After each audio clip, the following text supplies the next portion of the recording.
ध्येयाचा टप्पा आहे तो मिळाल्याशिवाय राहणार नाही. गुरुच्या साक्षीने सांगतो, कार्य करावं लागते. आणि खरं सांगू का, ठेस कुणाला लागते? चालणारला.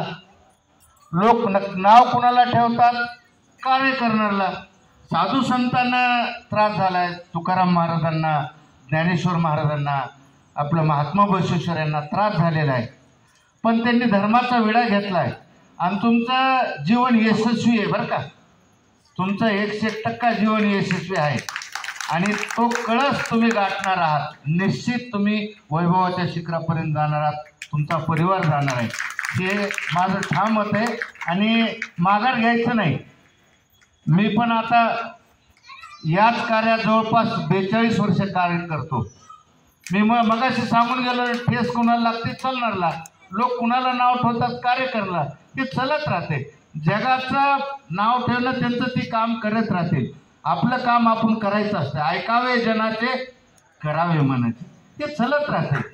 सगळ्या साधू संतांना जीवन जगू दिलेलं नाही. ज्ञानेश्वर महाराजांना जीवन जगू दिलेलं नाही. कुणा जगू दिलेलं नाही? त्यांच्याच परिवारानं जीवन जगत. तुकाराम महाराजांना त्रास झाला मंबाजी बुवाकडून, आपलं रामेश्वर भट्टाकडून त्रास झालेला आहे. हे त्रास होत असतो, पण आपण आमची एक विनंती कळकळीची, तुम्ही कार्य सोडू नये, हा प्रवास चालू राहू द्या.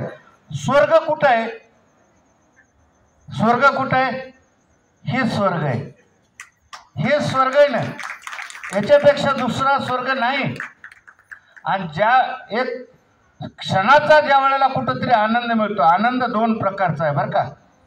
आनंद 2 प्रकारचा आहे. एक आनंद आहे अज्ञानातला आनंद, आणि तो सतोत राहतो, ते पित्तासारखा जाळीत राहतो. अज्ञानातला आनंद. आणि ज्ञानाचा आनंद हा परमनंट आणि कायम असतो. तो तुम्हाला मोक्षाचं द्वार उघडायला लावतो. आणि ज्ञानच झालं, ज्ञानातला आनंद तुम्हाला जगायला शिकवितो. बघा ना, इतिहासकार, देशात स्वातंत्र्य करता किती लोक गेले. मी त्याच परिवारातला. आमच्या वडिलाला जेल झाली, सहज सांगतो, स्वातंत्र्य मिळवण्याकरता. आणि ज्यावेळेला मानधन मिळू लागलं 1980ला, आमची परिस्थिती नाजूक. आम्ही संस्थानिक आहेत, कार्यकर्ते आले, ज्यांनी काम केले त्यांनी घरी आले. म्हणले, वा तुम्ही हे पेपर आहेत, आपल्याला सरकार 5 लाख 10 लाख जमीन देणार आहे, तुम्ही याच्यावर सही करा. तर आमच्या वडिलांनी सही केली नाही. सही तर केली नाही. मग हे सगळे गेल्यावर आम्ही घरात विचारले की आपली परिस्थिती नाजूक आहे आणि हे तुम्ही मानधन घ्या, शासन देत आहे, कुणी वैयक्तिक देत नाही. तर वडिलांना सांगितलं आम्हाला, मी जी जेल भोगली ते देश स्वातंत्र्य करता, आणि त्या मला मानधन मिळणार आहे, पैसे मिळणार आहे म्हणून मी देश सेवा केली नाही. मला देश स्वातंत्र्य व्हायचं होतं, पाहायचं होतं, ते मिळालं, मानधन मिळालं. म्हणले तेच म्हणजे परमानंद जो आहे सेवेत आहे.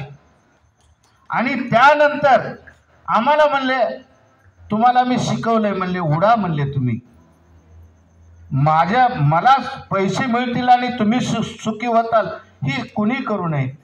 महेश स्वामी बेंबळीहून जे इथं आलेत, शून्यावर आलेत, पण इथं विश्व तयार केले. हा तुमच्या पाठीमागा आशीर्वाद आहे. हा कार्य करत राहा. संस्कार आहे, संस्कार शिबिर जे आहे ना, हे सत्संग आहे. सत्संग आहे, हे संस्कार आहे, आणि ह्याच्यातूनच परमानंद आहे. सगळं काही इथं आहे. म्हणून लोहाने परिसाची धरिली संगती, तेने पूर्वस्थिती पालटली. साधू समागम तैसाची दुर्गम, गावीचे होते ओहळ, झाले गंगाजळ. संत सांगतात, सत्संगातच काही प्राप्ती आहे. सत्संग म्हणजे हा तर सत्संग आहे, जिथे व्यवहार होत नाही तो सत्संग आहे.